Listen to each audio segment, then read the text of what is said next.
After more than 2 decades of twice-yearly game jam competitions, Ludum Dare is officially closing its doors. All regularly scheduled events will continue through 2028, but after that, a giant in the jam scene will fall silent.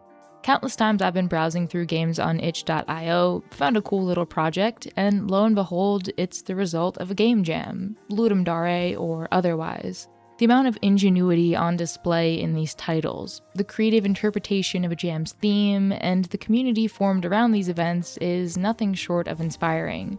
Jamming is a whole subculture within game development, a way of life even for some people, and it's easy to see why. Game jams carry with them this intense DIY spirit, where the limits of what seems humanly possible are pushed past at every opportunity. And quite frankly, they've even become an obsession for some. One time I had an eye migraine and went blind during LD, and I kept going from A&E. The hospital staff were shouting at me to stop plugging my laptop into the wall. One time I had rotavirus, I was crawling on the floor, I was so ill, and still just on the floor finishing Ludum Dare. And if there's a nuclear war tomorrow, well then I guess I'll finish the jam from a bunker.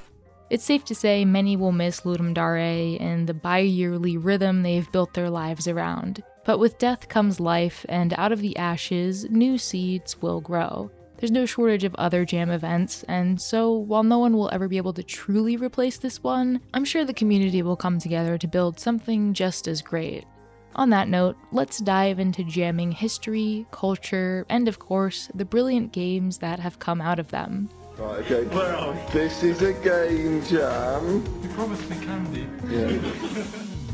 Itch.io is a place for hosting and participating in game jams online. 547,826 games have been created for jams hosted on itch.io.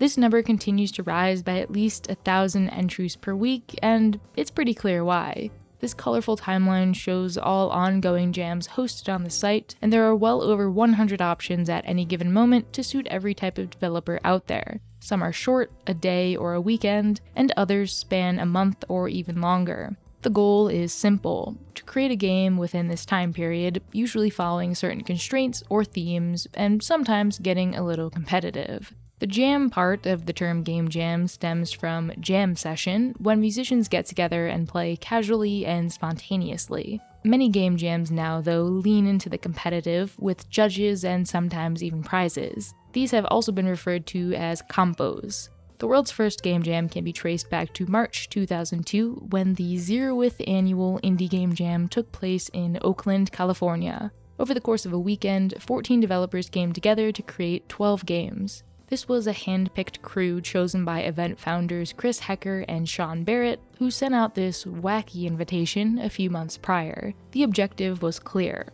come design something weird and new in a fun, creative, and collaborative atmosphere. Who knows what people will come up with? They even had a sponsor. Intel loaned them 16 Pentium 4 1.8 GHz machines with 256 megabytes of DDR RAM and GeForce 4 Ti 4600 cards, in case you were wondering.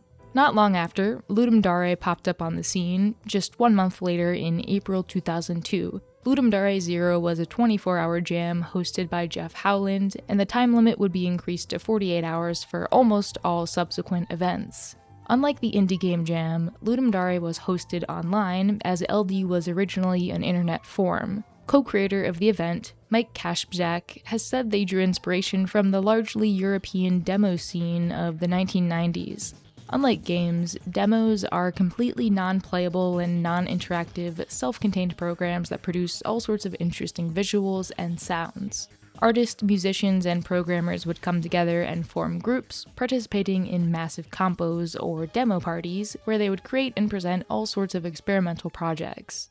Other large historic jams include Nordic Game Jam, first held in January 2006, and Global Game Jam in January 2009. Both are in-person events and have participants form small groups. Nordic Game Jam is held in Copenhagen, whereas Global Game Jam, as the name implies, takes place at multiple jam sites across the world. Some jams have less conventional origins or locations, like Double Fine's Amnesia Fortnite, which began when CEO Tim Schafer was facing publishing difficulties with their game Brutal Legend. Employees were told to forget everything they were working on for that game and spend 2 weeks creating something completely new. Aside from acting as a refresh period for burnout developers and an excuse to let their imaginations run wild, the jam has also produced a number of prototypes that Double Fine has gone on to turn into full games, like Costume Quest, Stacking, and their most recent release, Kiln.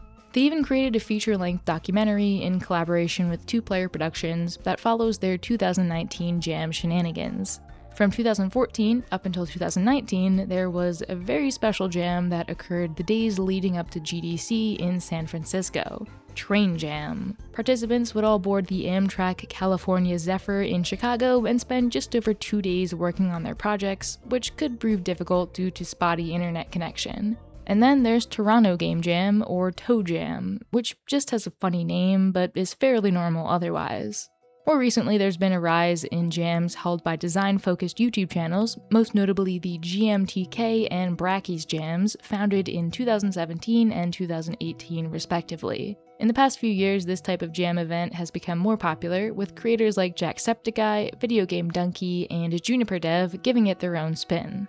Clearly, game jams have caught on like wildfire since the first indie game jam 24 years ago, and that's due to a number of factors. The thrill and excitement of working within a short deadline, the dedicated and supportive communities surrounding them, and all their other rules and constraints that act as a breeding ground for creativity. Specifically, the short time frame given to participants means their game's scope needs to be tight. Do one thing and do it well. Make it fun, and if it turns out to look good too, then that's just the icing on the cake. Take Sacrifices Must Be Made by Daniel Mullins. If that doesn't ring a bell, maybe you're more familiar with the fully released version, Inscription, a classic Ludum Dare 43 entry that went on to become a huge commercial success. The jam version looks very similar to Inscription, but it only contains the card table portion of the game. This area is a fairly small part of Inscription's full release, but its essence is captured perfectly in just this 10-minute game. On the other hand, Hungry Night, which would later be known as Hollow Knight, definitely got some visual upgrades between Ludum Dare 27 in 2013 and its full release in 2017. But it was also a completely different game at the start.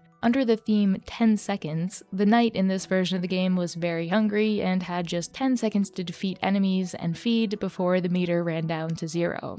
But what about the really weird? The bedrock of the underground, the jams for consoles that don't exist, the Toxic Yuri visual novel jams.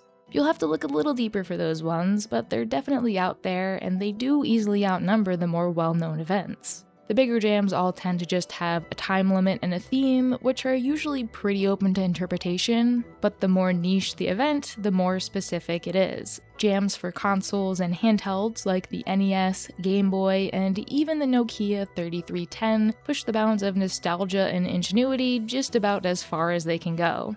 As do other constraints like setting a dedicated color palette, game genre, or even a file size limit. Basically, if there's a niche out there, you can find a game jam for it.